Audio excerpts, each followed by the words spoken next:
begitu yang sadar kepastian. Nah, ini adalah pilihan. Kecuali pembentuk undang-undang menyebut dengan maksud patut diduga, patut diketahui, itu jelas. Tapi ketika disebut dengan sengaja, maka harus dipilih, kemudian diobjektifkan, kemudian diputus oleh majelis hakim. Kemudian disebutkan dengan sengaja ini terkait dengan menerbitkan keonaran di masyarakat. Jelas ini dengan satu tarikan nafas disebut. Dengan sengaja menerbitkan keonaran di kalangan masyarakat itu rakyat. Ya, rakyat. Dasarnya adalah ini menunjuk kepada delik material. Harus menerbitkan keonaran di pasal 14 ayat 1. Apa itu delik material? Kita mengetahui suatu perbuatan yang menunjuk kepada akibat sebagai unsur esensial, unsur utama. Jadi harus ada suatu akibat. Keonaran ini apa? Menurut para ahli, menurut Kamus Besar Bahasa Indonesia, keonaran itu kerusuhan, hingar-bingar. Pada saat apa? Pada saat seorang menyampaikan ujaran, berita, pemberitaan bohong itu langsung seketika. Kalau misalkan sudah berlangsung lama, tentu tempusnya sudah berbeda. Jadi seketika itu juga timbul keonaran ini dalam bentuk kerusuhan hingar-bingar. Akibat apa? Akibat pernyataannya itu yang mengandung pemberitaan bohong. Sehingga pada saat itulah antara tempus delicti, locus delicti, kemudian dikaitkan dengan adanya suatu akibatnya ini menunjuk kepada esensialia daripada suatu delik. Dia bukan accident, dia unsur utama. Oleh karena itu bersifat delik material. Oke. Jadi saya mundur sedikit, tadi ahli mengatakan adanya undang-undang ITE, ya, artinya undang-undang ITE. Sekarang banyak kali orang dibuat menjadi pesakitan karena katanya subscribernya banyak yang nonton, banyak yang kasih jempol ke atas, banyak jempol ke bawah. Tapi kalimat-kalimat netizen itu tidak pernah dibuat menjadi masalah. Artinya bagi kami mau konfirmasi kepada ahli, apa keonaran yang dimaksudkan ahli itu sama dengan keonaran karena banyaknya ke subscriber, like, dislike ataupun maki-makian netizen? Tidak. Jelas di sini disebutkan keonaran di rakyat. Keonaran itu menunjuk suatu adanya hingar-bingar. Ini menunjuk pada keresahan, kegelisahan yang menunjuk kepada suatu kondisi keadaan hingar-bingar rusuh di masyarakat. Terjadi hingar-bingar rusuh. Kalau hanya rusuhnya di media, hanya di beberapa grup WA, itu tidak hingar-bingar. Belum. Tapi kalau di rakyat secara umum, secara fakta, semua orang mengetahui. Dalam pengertian ini semua orang mengetahui secara mayoritas. Misalkan di Jakarta ada kerusuhan, berarti walaupun orang di Papua dapat mengetahui itu melalui media TV, media massa yang lainnya atau media cetak, selain media sosial. Tapi kalau hanya ributnya dalam satu komunitas media sosial itu tidak termasuk keonaran di kalangan. Ya, jadi mengenai di sini kan tadi waktu ahli katakan masyarakat, saya bilang rakyat. Ya, kalau tadi komunitas itu kan masyarakat, 5-10 orang berapa. Tapi kalau rakyat itu kan 200 juta rakyat Indonesia namanya kan, bukan 200 juta masyarakat Indonesia ya. Jadi ahli sepakat dengan ahli memberikan pendapatnya bahwa rakyat itu harus physically, bukan dalam dunia maya ya. Oke. Selanjutnya, tadi ada undang-undang ITE, ya, tentu udah jelas ketentuannya. ITE itu media sosial, artinya ada orang yang memasukkan ke dalam alat telekomunikasi, setelah itu ditranskripkan, transmisikan. Nah, apakah perbuatan tersebut bisa ditarik ke pasal 14 ayat 1, 14 ayat 2 atau 15? Dapat sepanjang orang yang mendistribusikan dan mentransmisikannya itu berkaitan dengan konten berita atau pemberitaan bohong. Oh, kontennya mesti seperti itu. Mesti sama, dan orang itu yang mendistribusikan, yang mentransmisikan juga dapat dikategorikan sebagai pelaku tindak pidana.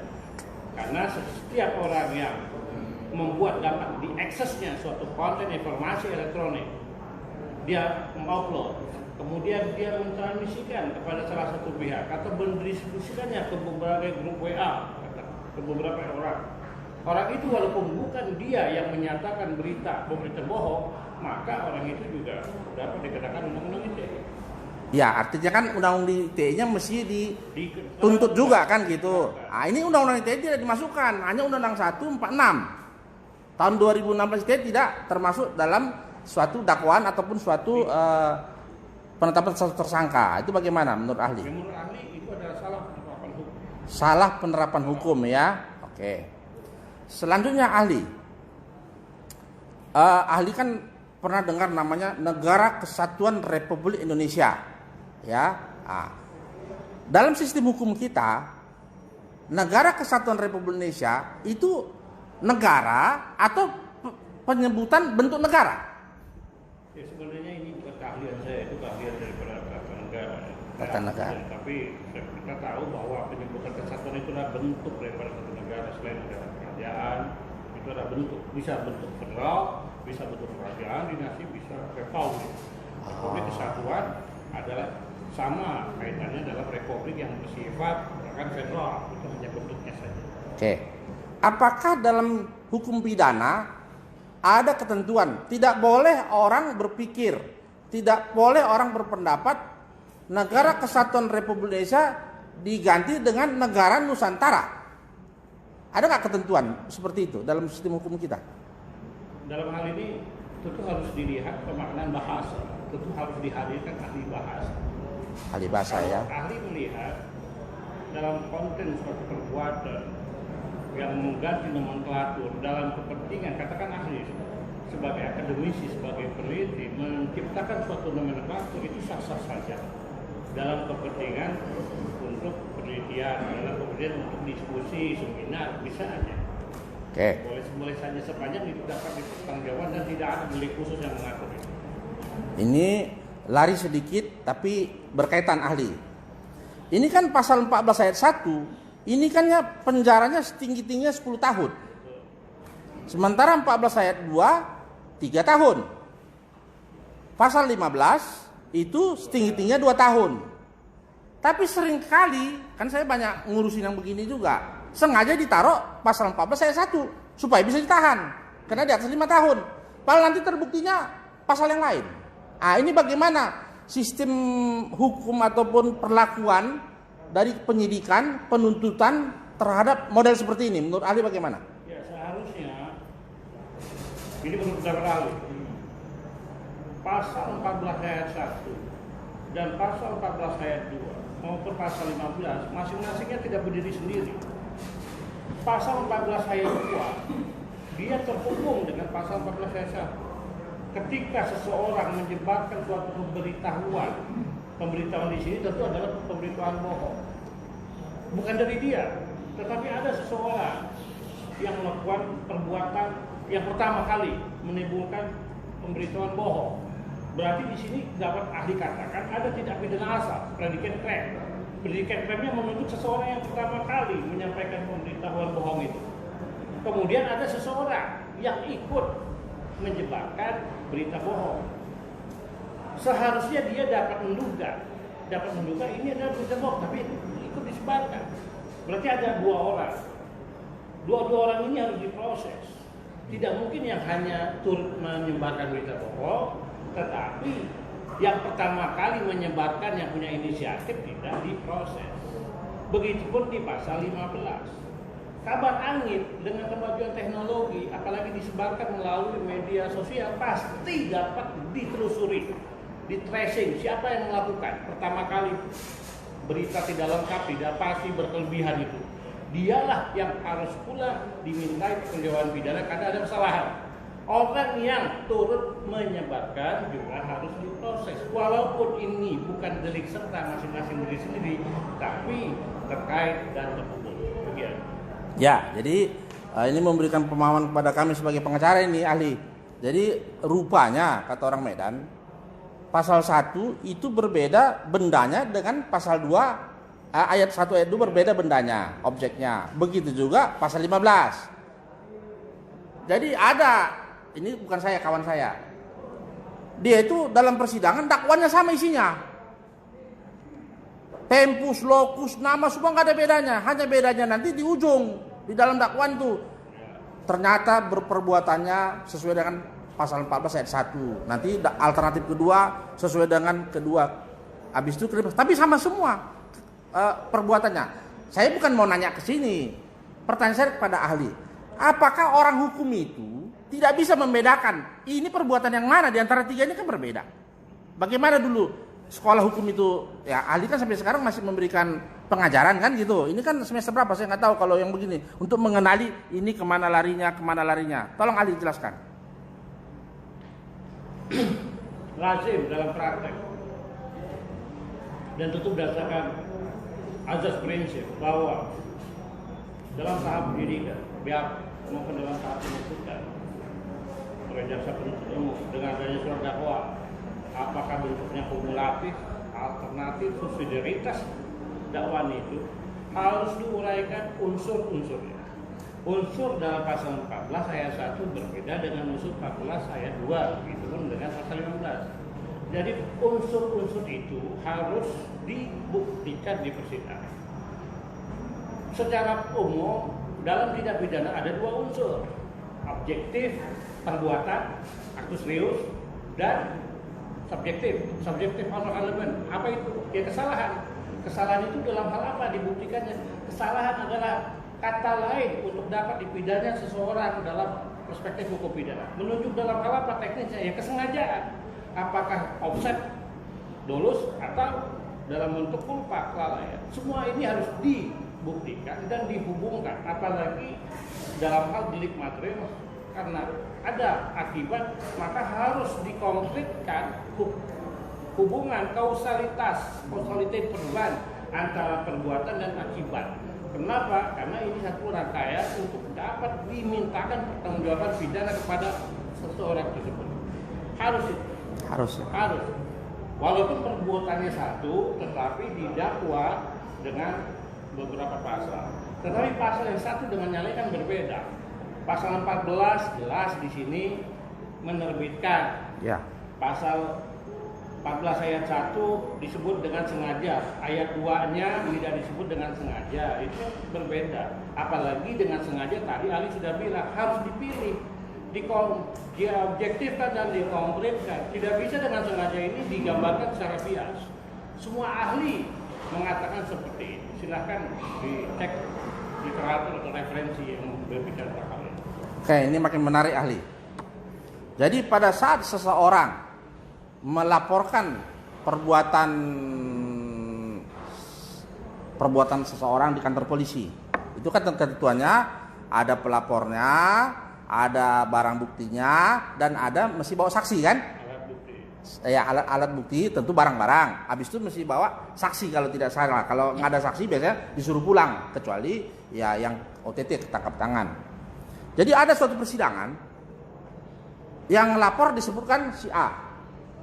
Di dalam laporan polisi itu juga disebutkan saksi pelapornya si Acong namanya, kan gitu. Tapi ternyata setelah di pengadilan kami melihat, teman saya itu melihat BAP si Acong itu nggak pernah ada. Di dalam dakwaan nama Acong ada. Acong pun tidak pernah dihadirkan dalam persidangan sampai mau putusan gitu. Pendapat ahli ini kaitan tadi mengidentifikasi ini masuk 14.1, 14.2 atau 15. Tentu di awal sudah tahu kan pada waktu menerima laporan kemana barangnya. Apalagi penetapan tersangka, karena tidak bisalah, harusnya ahli nanti memberikan pendapat juga, tidak bisalah orang ditetapkan sebagai tersangka terhadap yang tidak dia buat kan. Tadi kan sudah jelas, yang satu itu dia buat sendiri, 14.1. 14.2 orang lain yang menyebarkan. 14.3 memang kabar burung. Bagaimana kaitan ini dengan pertanyaan kami dimulai dari laporan polisi tadi?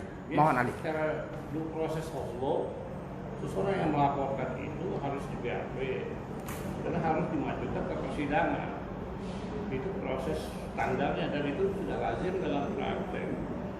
Apabila seseorang yang melaporkan kemudian tidak memberikan keterangan ke kepolisian, kemudian juga karena itu dia tidak dihadirkan di pengadilan, tentu tidak sesuai dengan kepastian dan keadilan ini. Harus dia dihadirkan. Semua perkara menghadirkan pelapor dalam kedudukannya sebagai saksi pelapor. Harus dihadirkan. Itu menurut ahli. Harus dihadirkan ya. Dan menjadi terang perkara yang akan disangka mau didakwa di persidangan karena adanya laporan. Untuk apa adanya suatu laporan kemudian seseorang yang melapor itu tidak diproses lebih lanjut? Itu kan ada maksud tertentu. Ya, ya. Proses bekerjanya hukum. Jadi mungkin yang terakhir tapi nanti berkembang lagi. Seringkali BAP itu dianggap hanya petunjuk atau pedoman. Ya, kami pengacara ini kan lemahnya di situ selalu, nggak bisa ngomong apa-apa. Setelah itu yang dipakai adalah fakta persidangan, apa yang terungkap dalam persidangan. Ya, artinya entah apa ucapannya, entah apa yang ditunjukkan, itu yang dibikin jadi fakta. Nah, pertanyaan kami kaitan yang tadi, Acong itu tidak pernah dihadirkan, tidak ada BAP-nya di laporan polisi padahal dia sebagai saksi pelapor. Nah, bagaimana situasi terdakwa yang dalam persidangannya itu tidak dihadirkan, tidak ada BAP dan tidak datang yang seperti kami katakan tadi. Bagaimana pendapat ahli? Hari itu akan melemahkan dakwaan jasa dan tuntutan. Hanya itu pendapat ahli. Karena ini berkaitan dengan apa yang ahli nyatakan. Sementara cukup yang mulia? Mau? Kalian ada mau tanya? Yang mulia. Tadi saudara ahli sebutkan mengenai Kenapa yang lapor nggak punya ketahuan makhluk ini? di tahun 46 dengan tahun 2015. Satu. Ya, kalau kepada dari PH saudara tahu. Kan, tapi kalau walaupun itu sudah lama, tahun 46 sudah lama sekali, itu masih bisa dilakukan. Masih bisa sepanjang terkait data koneksi dengan perbuatan akwo tersebut tanpa bersinggungan bersentuhan dengan undang-undang yang spesial. Misalkan perspektif tahun 46 belum ada informasi elektronik. Seseorang menyebarkan berita bohong dengan tuang di masjid, di gereja atau di pasar. Terdengar orang banyak. Orang sekitar itu rusuh, hingga minyak dan menjara. Itu bisa. Tetapi kalau sekarang tidak lagi menggunakan itu dengan WA, dengan YouTube, dengan Instagram. Adi bisa stop sebentar? Itu nggak ada Yudinya yang mulia. Nanti nggak lihat dia. Hilang yang mulia. Makanya dari tadi. Saya kan nanya nggak yang mulia. Makanya saya lihat. Maaf Ali ya, supaya nanti dia nggak dengar nanti. Oh gitu. Iya iya. Oh gitu. Kira tidak saya nanya hilang dia yang mulia.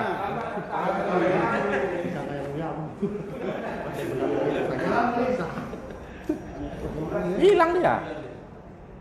Hilang apa dihilang? Itu dugaan. Bukan pengetahuan ahli yang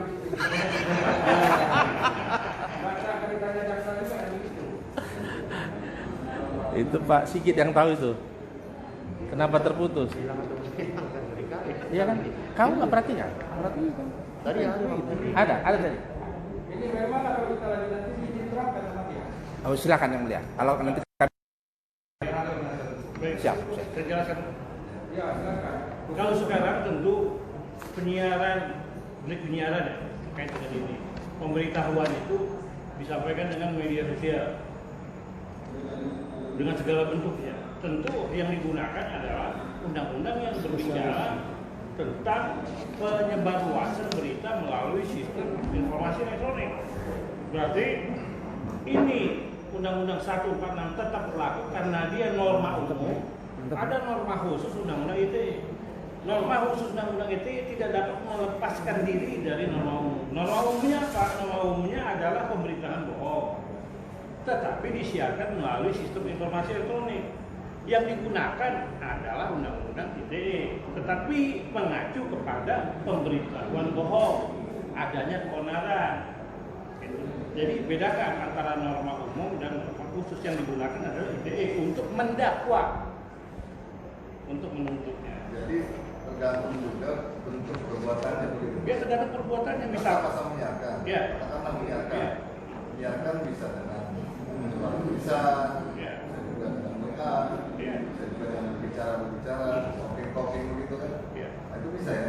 Ya, nanti dilihat apakah penyebarluasan itu menggunakan sarana informasi elektronik atau tidak. Kalau menyebarkan dengan informasi elektronik menjadi viral, ya, misalkan dalam hal pencemaran nama baik, dalam hal ujaran kebencian terhadap SARA, itu kan digunakan pasal 28 ayat 2 Undang-Undang ITE. Tetapi kalau tidak menggunakan sarana elektronik, ia digunakan pasal 156 KUHP. Itu perumpamaannya. Begitupun penodaan agama 156 sendiri. Tapi kalau disampaikan dengan melalui informasi elektronik, digunakannya Undang-Undang ITE. Tapi tergantung modusnya. Ya, tergantung modus dan motivasi. Jadi tolong penjelasan dulu. Dengar dulu siapa diskon dulu. Tentang lama sekali hilangnya. Lama sekali hilangnya nanti. Sibuk itu deh. Sudah saya nak dengar katanya. Repot kita itu jadi gitu. Ada tentu masa 1 menit. Begitu. Saya kebetulan ngeliat tadi yang mulia. Kalau saya juga ngaku yang mulia. Oh, yang lihat juga. Oh, tapi nggak tahu ya. Repot orang apa itu. Jadi udah kesimpulannya jelas semuanya. Kan sama aja terdakwa nggak ada jadinya yang mulia kan gitu. Ya, di pengadilan Jakarta Selatan mengadili judi secara in absentia. Wow. Iya, kan iya. Beritanya begitu besok ya? Itu beritanya nanti. Jadi onar ya. Padahal Aktif proyek kampung Indonesia. iya. Itu dia udah keluar. Ini kemana tadi hilangnya? Tanya dulu. Oh iyalah, namanya elektronik kayak gitu lagi ya. Kadang-kadang baik, kadang-kadang ini. TV aja kadang-kadang seri banyak semutnya. Silakan lanjut Pak ini. Jadi walaupun ada 2 undang-undang, tetap pemberlakuannya lihat kasusnya. Justice ya. Dia kasusnya. Jadi tidak serta-merta karena lex spesialis, tidak serta-merta karena lex priori dan sebagainya begitu ya. Lihat kasusnya dulu. Iya. Maksud Ali seperti tadi itu. Kasusnya dan berdasarkan kondisi terkait relevansinya antara undang-undang yang berlaku umum dengan undang-undang yang berlaku khusus. Mana yang lebih tepat begitu ya.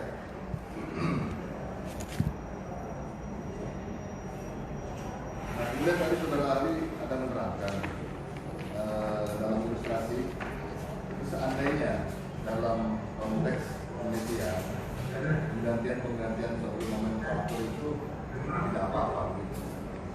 Kira-kira bisa saudara ahli jelaskan apa saja syarat-syaratnya?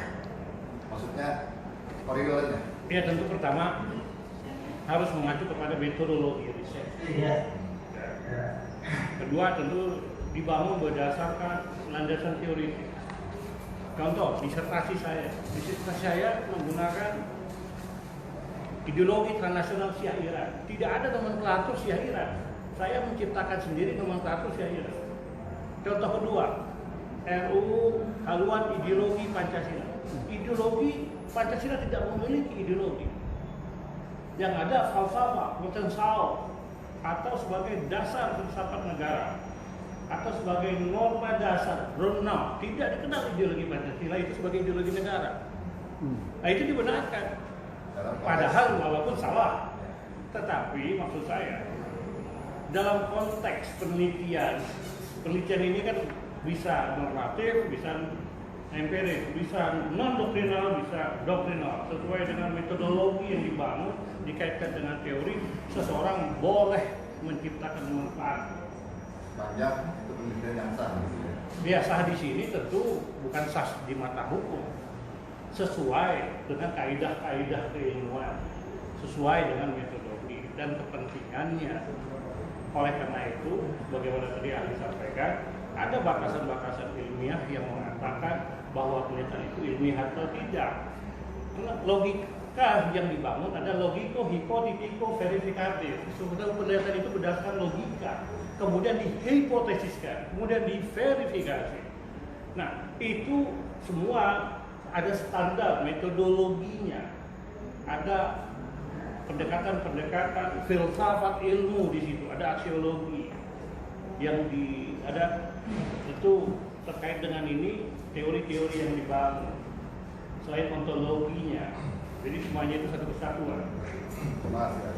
Jadi tadi saudara sudah menerangkan juga mengenai ketentuan pasal 14 ayat 1 2 dan pasal 15. Untuk pasal 1 saudara ahli menyatakan bahwa itu adalah delik material. Ya, Nah, bagaimana hanya dengan pasal 14 ayat 2 baik. dan 15? Benar. Pasal 14 ayat 1 adalah material. Jelas di sini mengajak satu nafas disebutkan menerbitkan keonaran. Ayat 2-nya itu dapat, fakultatif, tidak imperatif. Pasal 15 juga sama, mudah dapat. Dia bukan imperatif, fakultatif. Tetapi jangan lupa, bicara dapat, fakultatif ini ada potensi ke dalam kerugian keuangan negara, potensial loss. Nah, kerugian negara. Nah, dalam kasus ini, dalam paradigma undang-undang ini, potensi terjadinya keonaran di masyarakat harus juga dibuktikan potensinya itu. Walaupun kata-katanya dapat tidak sampai kepada suatu terjadinya akibat, tapi potensi itu harus diuraikan oleh jaksa. Jadi per unsur kan, ini per unsur. Fakultatif, sifat daripada akibat itu kan dapat, dia harus dibuktikan. Benar tidak adanya suatu potensi keonaran. Karena apa yang ditulis dalam pasal itu adalah bestandil delik, kecuali yang tidak disebut, misalkan non hukum, wajar deliknya tidak disebut, dia elemen panpet delik, tapi yang disebut bestandil delik itu harus dibuktikan. Dibuktikan potensinya begitu. Diuraikan. Benar tidak ada potensi, ada itu. Jadi tidak dapat dihilangkan, dilenyapkan. Walaupun ada akibat. Harus disampaikan apa potensi. Nah, kemudian terkait lagi dengan sikap batin si pelaku, nah, ini terkait offset ataupun terkait dengan kurban. Dengan ia patut menyangka bahwa berita atau berita patut menyangka itu masuk kategori apa? Kesengajaan itu ada dua, dengan sengaja, dulu satu offset atau kelalaian alasan itu kulpa.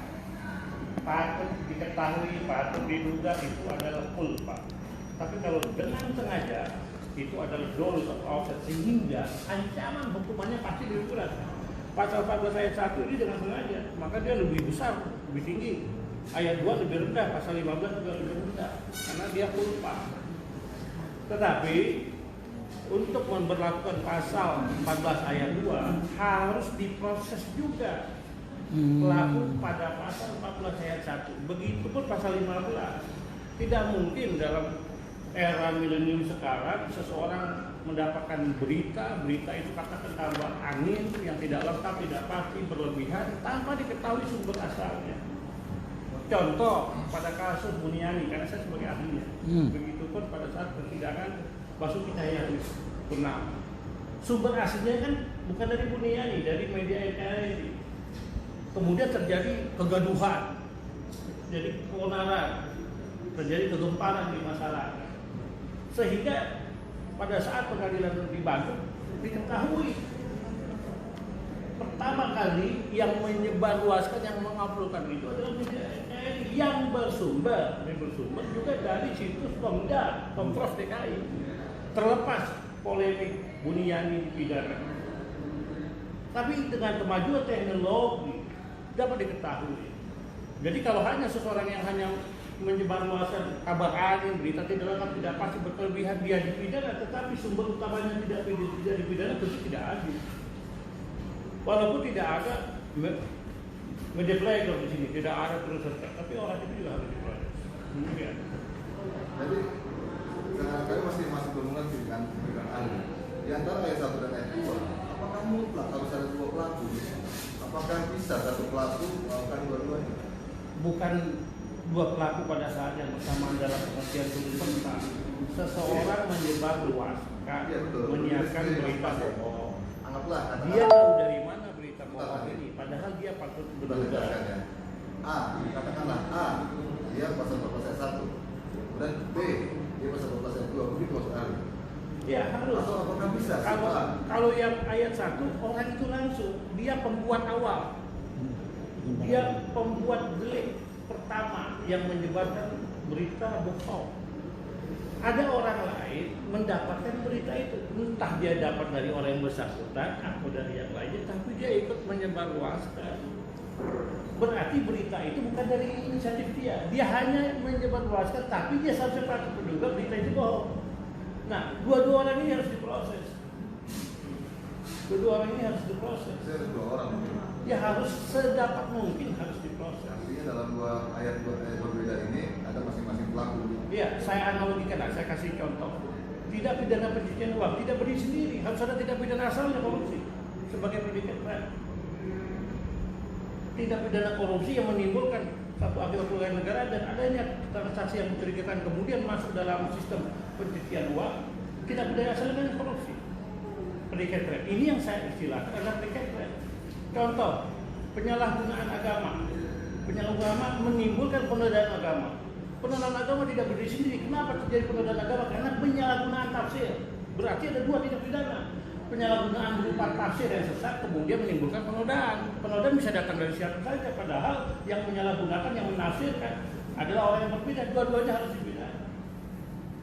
Ini menurut keahlian ahli. Artinya secara kasarnya lah, ayat 1 dengan ayat 2 ini pasal 14 khususnya itu harus dilakukan oleh 2 orang dan kita oleh 1 orang. Benar yang mulia. Artinya inilah yang betul-betul menyebarkan. Betul. Ya mungkin bapak yang pertamanya mungkin saya menyebarkan selanjutnya karena ayat 2. Betul ya. Benar. Itu ya. Apakah itu? Benar ya. Mulia. Ini satu aja pertanyaan saya. Sepanjang pengetahuan saudara dari undang tahun 146 sampai dengan sekarang sudah tumpang tinggi lah nama-nama Ya. teroris, undang-undang undang-undang ITE segala macam. Ada enggak di dalam beberapa undang-undang yang terjadi belakangan itu yang mencabut undang-undang ini menyatakan mampu lah apa lah sepanjang pengetahuan ahli. Terjadi khilafiyah, perbedaan pendapat di antara ahli yang mulia. Kenapa? Enggak, ya katanya bukan pendapat. Di dalam undang-undang yang banyak yang terjadi belakangan setelah lainnya undang-undang 146 sampai yang sekarang itu ada enggak dalam undang-undang nomor berapa? Banyak ada. Undang-undang nomor sekian kan bukan Ya, tidak ada, betul. Tidak ada, ya cukup itu saja saya. Enggak, tapi perlu ahli sampaikan yang mulia. Permasalahan yang timbul secara filosofis, yuridis, Ya, teori. kita sudah terangkan secara panjang lebar dari tadi dan diterangkan ya. Untuk Boleh 1 putaran lagi yang mulia? Sekarang lagi satu. asal jangan undang-undang yang Oh tidak, berbeda. Saya terilham dengan yang mulia Terilham dengan yang mulia. dan tak perlu 5 menit datang itu kata dari Tuhan yang jaga. Ya, yang mulia ya. Jadi tidak panjang. Jadi kan pasal 14 ayat 1 ayat 2 maupun 15 ini selalu bicara keonaran. Jadi kalau tidak terjadi keonaran, walaupun isinya bisa membuat keonaran, atau isinya tidak membuat keonaran, tapi terjadi keonaran, itu pendapat ahli sama nggak itu? Ya, keonaran itu harus berupa wujud konkret. Akibat kan, akibat itu harus muncul. Munculnya kapan? Ya pada saat tidak berselang lama dari seseorang mengucapkan ungkapan bohong Itu kan sudah diterangkan dari tadi. Yang dimaksudnya itu yang pertanyaan tadi itu. Kalau yang tadi itu udah, Ya. itu udah panjang lebar sangat Iya. dari tadi. Jadi yang mulia, Masalah keonaran itu, jadi sebelumnya itu dari awal sudah diterangkan. kalau yang jelas tadi kan saya sudah sampaikan bahwa yang 14 itu harus fakultatif, ayat 1, ayat 2 fakultatif, ada potensi. Karena ada kata dapat, begitu juga dalam pasal 15 ada kata dapat. Mau terjadi atau tidak, tapi di sana Ya. ayat 1 jadi material, ayat 2 itu benar-benar Ya. juga dengan Ya itu jawabannya sama. Sama ya. Oke.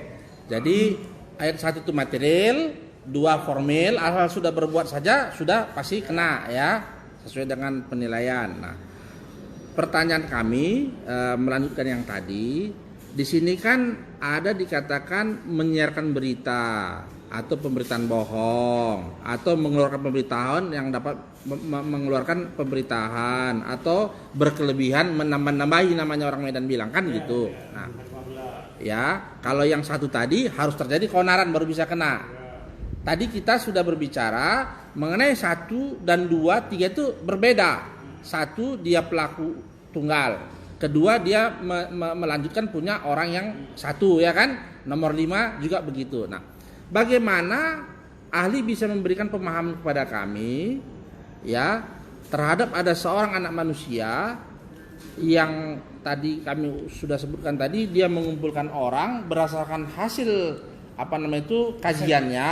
Ini dia bilang kajian, saya juga nggak pernah lihat kan gitu. Nah, dia sampaikan, setelah itu dia sampaikan di hadapan banyak orang, tapi ternyata cuma 5-6 orang yang ada. Banyak orang, lebih dari satu, rupanya banyak orang zaman sekarang kan, ada aparat penegak hukum, ini itu segala macam dia sampaikan. Setelah itu dia upload ke YouTube, nggak tahu di atas apa, kita belum tahu nih. Jadi belum tahu dia kena yang satu apa yang kedua kan gitu. Nah, setelah itu 5 tahun kemudian, kena entah kenapa jadi gaduh. Gaduh itu berdasarkan ITE tadi, dilihat subscriber, di googling, banyak orang lihat, kasih like, kasih jempol ini apa segala macam. Nah, untuk penutup pendapat ahli bagaimana? Ada 2 paradigma guna menilai suatu perbuatan. Pertama adalah internal forum, kedua adalah external forum. Internal forum berkaitan dengan kepentingan pribadi, privat. Kedua juga menyangkut tentang kepentingan akademik, ilmiah, seminar tertutup, diskusi publik secara tertutup, konferensi pers untuk kepentingan tertentu, itu masuk ke external forum karena diungkapkan untuk ke publik. Tetapi kalau sifatnya kajian, seminar untuk pribadi, fokus diskusi untuk pribadi lah, tanpa adanya suatu maksud untuk menyebarluaskan hasil kajian itu didiskusikan secara tertutup, itu ada internal forum. Misalkan contoh seseorang dari komunitas yang mendukung komunis, dia berbicara komunis, berbicara secara akademik, dia tidak dapat dipidana. Tetapi ketika dia menyampaikan itu keluar melalui media massa ke publik, dia dipidana. Kalau hanya gagasan, siapa yang mampu memidana gagasan sepanjang itu di dalam internal forum? Tidak dapat dipidana. Tetapi kalau pernyataannya itu dia konferensi perskan, kemudian di-upload, kemudian ditransmisikan, didistribusikan, dia kena. Kenanya apa? Ada beberapa kemungkinan. Kalau terkait dengan makar, tidak pidana makar. Kemudian terkait dengan ITE, ya diuntukkan biasa oleh jaksa, diuntukkan ke ITE. Karena menggunakan sarana ITE. Ada ujaran kebencian terhadap suku, agama, ras, dan golongan, ya pasal 28 ayat 26 ITE. Kalau makar, ya makar. Ya. Jadi tidak berdiri sendiri. Dia delik berpasangan. Oke, cukup yang mulia. Bagaimana Pak Yudi? Pak Yudi, saudara. Yang mulia. Iya, yang mulia. Iyalah, namanya juga saksi saudara ya. Oke, terima kasih, silakan ke belakang. Sudah diterima pula jauh-jauh dia. Tapi itu pengacara saudara jaminan terkait mana-mana. Ya, ya, oke. Ya, silakan Pak. Oke. Silakan, terima kasih. Baik. Oke, ya. Sesuai dengan komitmen kita hari ini pemeriksaan terdakwa. Silakan Pak Jaksa lanjut. Saudara terdakwa, Pak Yudi ya. Saudara sudah mengetahui persidangan agenda saksi sampai dengan ahli. Ada yang saudara benarkan, ada juga saudara tolak. Nah, mengenai tempus dan locus itu benar. Mengenai waktu dan tempat adanya aktivitas penyampaian pernyataan sikap dan sebagainya seperti kemarin. Waktunya benar.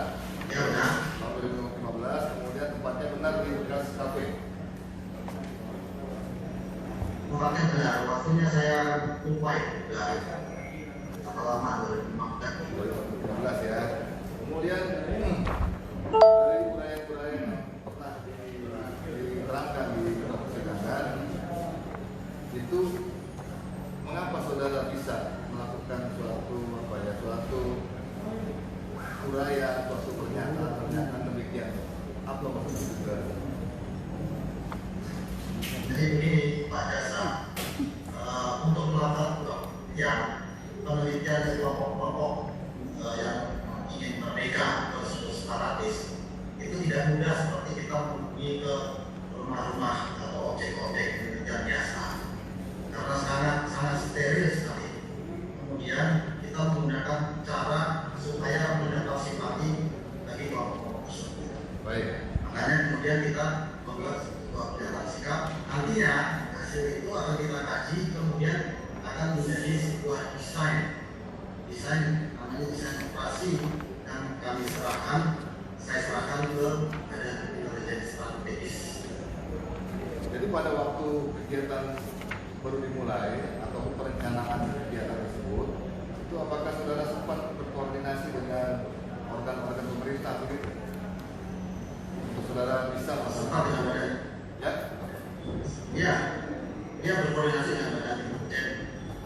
intelijen, negara yang BIN. tetapi tidak mau disampaikan. Dan pada tahun 2015 tersebut saya tidak tahu sekarang masih ada atau tidak ya. Tapi apakah saudara dibekali dengan surat-surat resmi begitu?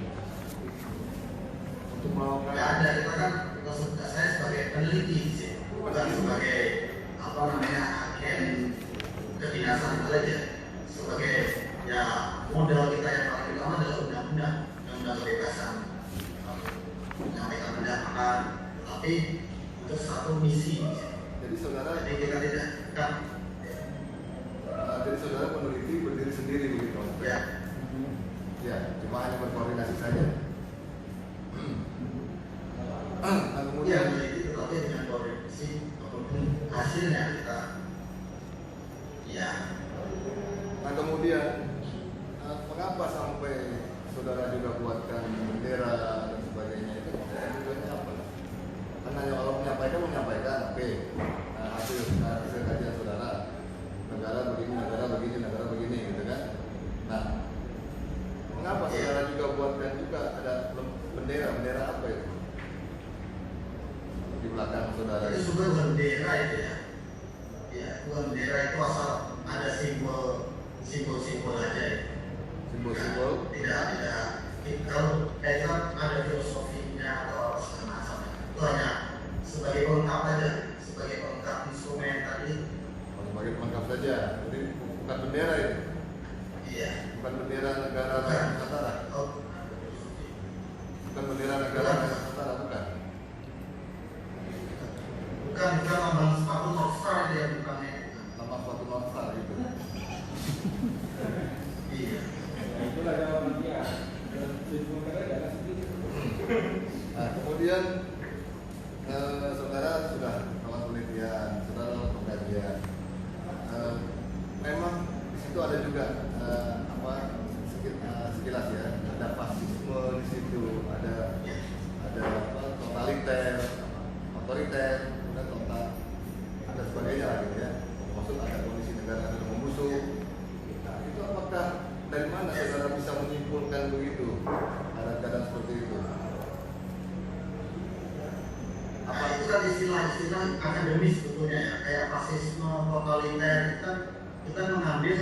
Saya ketika menyampaikan itu tentu saya juga berpikir bahwa koridornya adalah pemahaman tentang apa yang kita sampaikan juga. Tentang bicara sebetulnya totaliter itu di disertasinya Profesor Dr. Desmond Suni di situ juga ditulis tentang bahwa negara kesatuan itu sebetulnya disebut juga dengan totaliter. Terjadi perdebatan antara Bung Karno, Supomo di situ juga apa sebetulnya ada Bung Hatta, bagaimana menegaskan negara kita. Saat itu ada yang berbicara tentang sistem federal, ada yang bicara tentang satuan yang diartikan juga sebagai totaliter. Jadi sebetulnya itu hal-hal yang akademis. Ya. Itu ada hasil risetnya, saudara. Hasil penelitian saudara ada. Sampai saudara ada kesimpulan negara sudah dalam keadaan membusuk dan sebagainya itu. Apa? Enggak, saya mencuplik mengambil cuplikan dari penelitian disertasinya Prof. Ismail Sudi di situ. Tentang tadi totaliter itu ya. Kemudian kesatuan itu kan disebut juga ada satu totaliter. Kenapa? Karena ketika ingin merdeka, ketika berbicara di forum Badan Penyelidikan Setelah Kemerdekaan Indonesia, mencari bentuk negara seperti apa, di situ terjadi perdebatan di situ. Di bukunya disertasinya Profesor Ismail Sudi tadi, hukum tata negara gitu, kayaknya bisa dibeli di mana saja. Jadi pada waktu itu terdakwa tadi kan mengatakan bahwa mengadakan suatu pernyataan gitu supaya saudara bisa masuk ke dalam kelompok separatis begitu.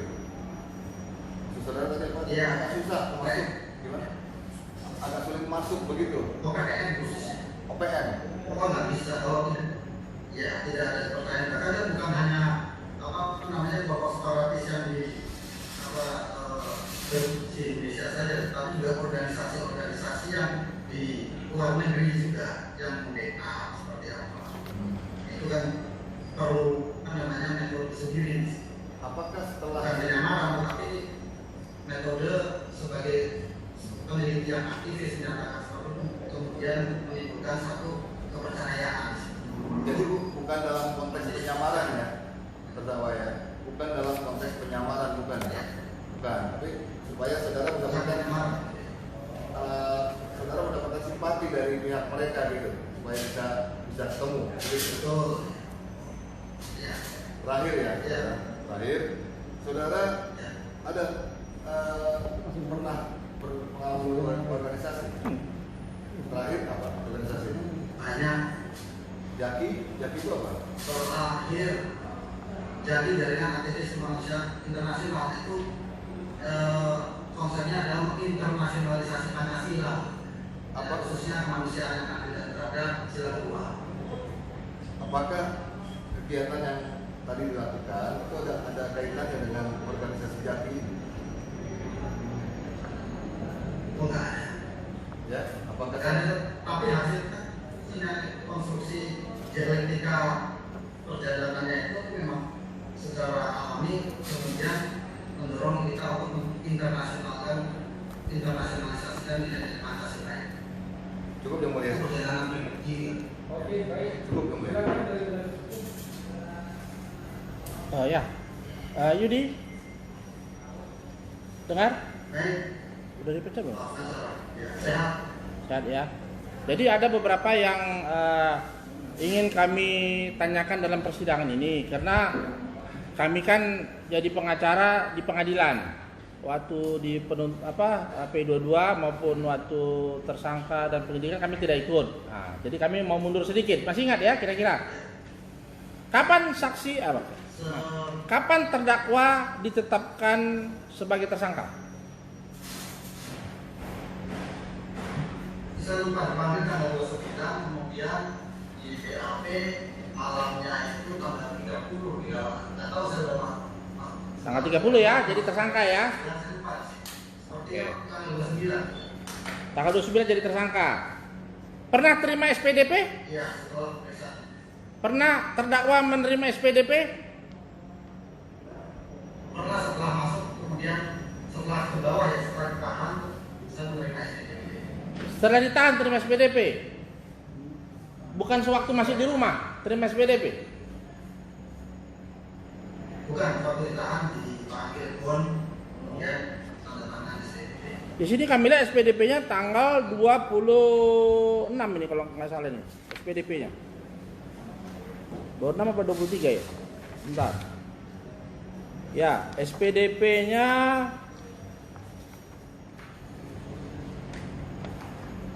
tanggal 29 Januari, SPDP 29 Januari. Saya masih di atas itu tanggal 9. Bawahnya kan kali 24 jam dulu baru. Jadi masuk sel dulu baru terima SPDP ya. Jadi terima SPDP setelah masuk sel. Iya, setelah penjara.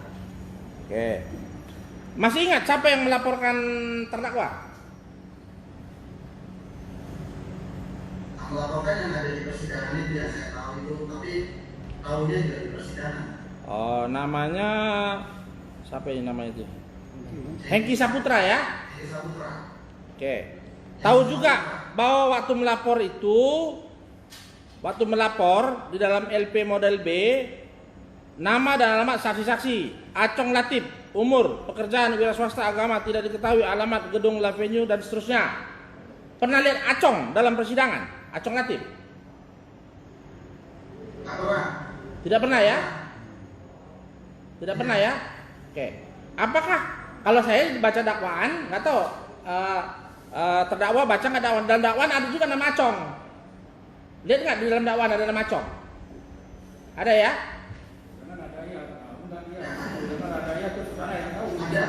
Ada ya? Ada. Kalau saya ada, kalau terdakwa ada ya berarti mata kita sama ya. Oke. Jadi tidak pernah ada tidak pernah dengar nama Acong Latif hadir dalam persidangan ya. Tidak pernah. Setelah itu ini kan panjang ini ceritanya, tulisan apa yang dituliskan oleh polisi dalam laporan polisi. Sekarang saya mau tanya, apakah yang disampaikan oleh terdakwa pada Oktober 2015 itu merupakan hasil dari kajiannya, atau ada orang lain yang menyuruh? Bukan. Ya ada koordinasi ya.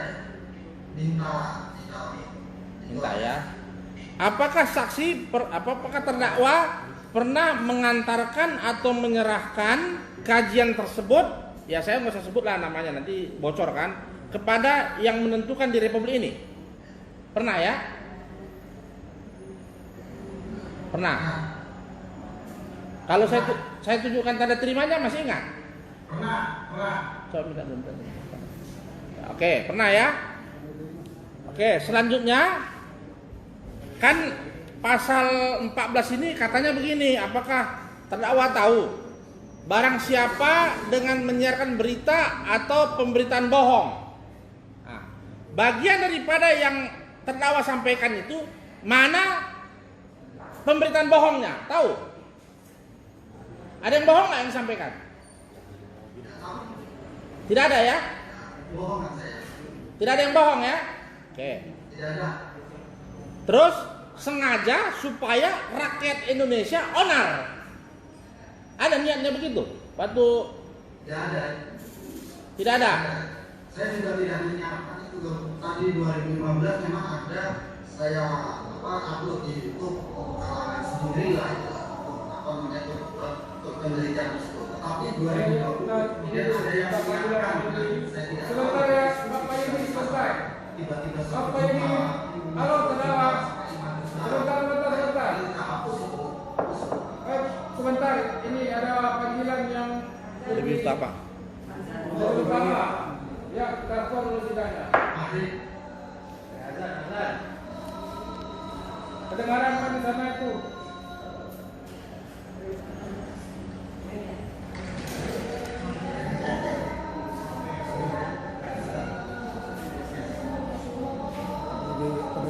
Yang mulia, kalau ada yang kena COVID, saya bisa kasih obatnya. Ya, ini produk yang sekarang lagi saya pegang tuh. Adi Pranoto. Ini herbal yang mulia. Ah, kalau nanti apa? Ini nggak ada lain-lain. Ini kesehatan saya. Nanti tinggal saya. Kalau Jakarta Pusat juga sudah saya kasih. Ini dibuat. Kan ini yang dilaporkan itu. Yang dibuat itu apakah yang untuk mau dijadikan tersangka penyanyi itu bukan itu? Nah, itu NG-nya. Saya yang hadinya yang mulia. Hadi Pranotonya yang mulia. Jadi ini benar stamina naik kan, kalau virus itu kan stamina turun kena. Yang positif negatif udah berapa yang saya tahu langsung, tapi yang nggak saya tahu langsung juga banyak yang udah ngerasa. Stamina aja. Kalau sekarang itu masih nasihat. Orang yang hari ini aja. Pemain sepak bola profesional di Eropa itu 10 jam satu hari itu orang. Kena juga. Kena yang mulia. Tapi nggak ada mas. Covid itu mau bertanding dia mengatakan sehat kalau dia kena juga. Iya, karena belum minum ini yang mulia. Nggak ada salahnya dicoba minumnya. Artinya begini, itu kuasa Tuhan itu siapa Tidak bisa dibatasi. siapa orang-orang itu sudah setuju, nah ini kalau kena ini berkena. Jadi kita berusaha tidak. Tapi kalau ada itu nanti apa? Ya, nanti saya takut nanti ada yang kena kan. Jadi hasilnya dulu lah. Bisa diuji, ini udah hampir 10.000 buat yang mulia. 10.000 botol. Saya udah kirim ke Medan, ke Bandung segala macam. Kalau vaksin, ya saya bicarain aja. Saya pahamnya ini yang mulia. Sudah ya. Sudah ya. Sudah ya. Kalau tidak sudah kembali bukan. Silakan lanjut. Terdakwa. Halo. Oke. Sewaktu terdakwa di BAP, apakah terdakwa didampingin oleh pengacara yang ditunjuk oleh terdakwa? Ya, saat ini ya. Ada ya? Ya, Oke. Apakah pada waktu terdakwa di BAP itu dibuka? www-nya itu dibuka nggak? Di internet? Tidak. Jadi apa yang terdakwa lihat? Yang dipertunjukkan? dan ditunjukkan yang sudah menyebar dari Jadi Aslinya kan udah nggak ada ya. oh aslinya sudah nggak ada.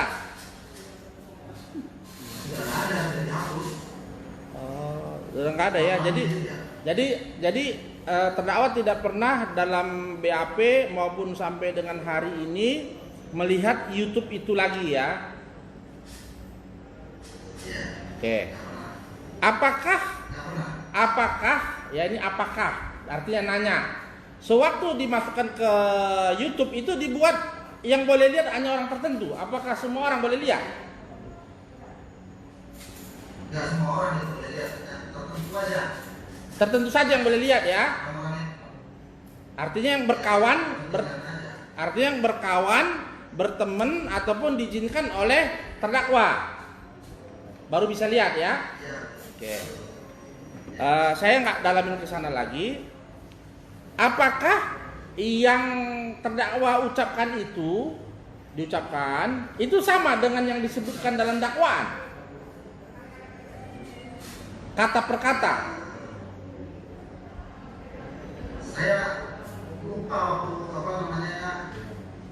kejadian kemudian sama yang di kurang lebihnya garis besarnya. Garis besarnya. Garis kecilnya? Lupa ya? Nah, ya sudah lupa. Oke. Apakah dalam persidangan ini terdakwa pernah lihat dihadirkan yang namanya Zulki Bremer? Zulki Bremer. Karena isi BAP-nya lumayan nih, 11 lembar, banyak. Pernah lihat? Tidak ya? Apakah dalam persidangan terdakwa pernah melihat, mendengarkan atau dihadirkan yang namanya Zulki Bremer? Tidak pernah. Ya, dalam berkas itu ada ahli. Jadi ahli yang dihadirkan untuk terdakwa ini kan canggih-canggih, hebat-hebat. Nah, apakah terdakwa pernah bertemu dengan ahli pidana yang dihadirkan oleh penuntut umum? Belum pernah. Jadi saksi terdakwa hanya bertemu atau mendengar melihat ahli sejarah dan ahli bahasa. Jadi ahli pidana belum ya? Belum. Oke. Selanjutnya, setahu terdakwa, sejak 2015 Oktober sampai dengan hari ini, apakah pernah terjadi keonaran? Tidak pernah. Apakah terdakwa pernah dimarahin orang lain atau macam-macam kalimat terhadap perbuatannya yang di YouTube tersebut? Tidak pernah. Kita malah berusaha mencegah OPM melakukan gugatan di Mahkamah Internasional seperti yang dilakukan Kosovo tahun 2007 yang bersama-sama dari kita mencegah itu. Oke. Ya. Apakah pekerjaan terdakwa ini sebagai dosen atau tidak? Ya, waktu itu sebagai dosen juga kan, dosen perklinik. Oke. Mata kuliah apa yang diberikan oleh terdakwa? Mata kuliah komunikasi politik dan komunikasi pembangunan. Politik dan pembangunan. Apakah bagian daripada yang disampaikan di YouTube ataupun di dalam dakwaan ataupun yang 3 macam hasil kajian itu termasuk bagian daripada mata kuliahnya juga? Tidak termasuk ya? Tidak. Oke. Iya. Apakah pada waktu terdakwa mengumpulkan undangan itu terbatas atau siapa saja boleh datang? Terbatas. Seingat terdakwa, ada berapa orang di hadapan terdakwa yang ada? Ya, saya lupa jumlahnya, tapi mewakili institusi-institusi aparat keamanan, ada dari polisi, ada dari Polri, ada dari Kadis, ada dari BIN. Ya setidak-tidaknya lebih kurangnya berapa? Ada 5 orang, 10, 15, 20 atau berapa kira-kira? Ada berapa kira-kira? 10 orang lah. 10 orang. Sekitar 10 orang ya sudah tadi. Dari Apa? beberapa kalangan. Ya. Apakah yang hadir tersebut dipungut bayaran? Tidak. Tidak. Tidak. Tidak. Siapa yang membiayai pertemuan tersebut?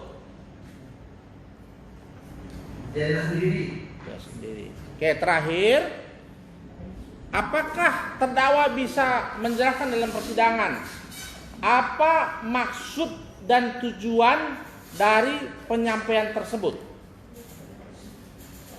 Ya. Jadi penyampaian pernyataan singkat tersebut itu saya lakukan adalah untuk kepentingan sebagai instrumen dalam melakukan penelitian. Nah, dari hasil penelitiannya penelitian dilakukan selama tahun 2015 beberapa bulan di Amerika dan di Eropa pada saat itu. Memang kemudian setelah penelitian saya gunakan untuk membuat desain operasi intelijen dan saya serahkan desain operasinya juga tersebut ke BAIS karena memang BAIS memiliki tugas pokok, salah satunya adalah memetakan gerakan separatis di luar negeri seperti yang disampaikan oleh kepala BAIS beberapa hari yang lalu.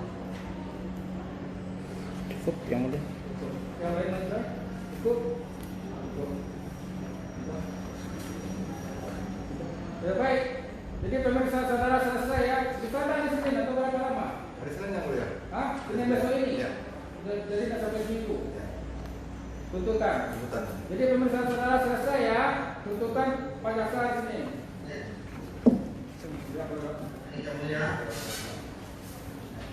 Ya, sudah ada yang disampaikan cukup ya, sudah ditutup. Masalah menteri umum.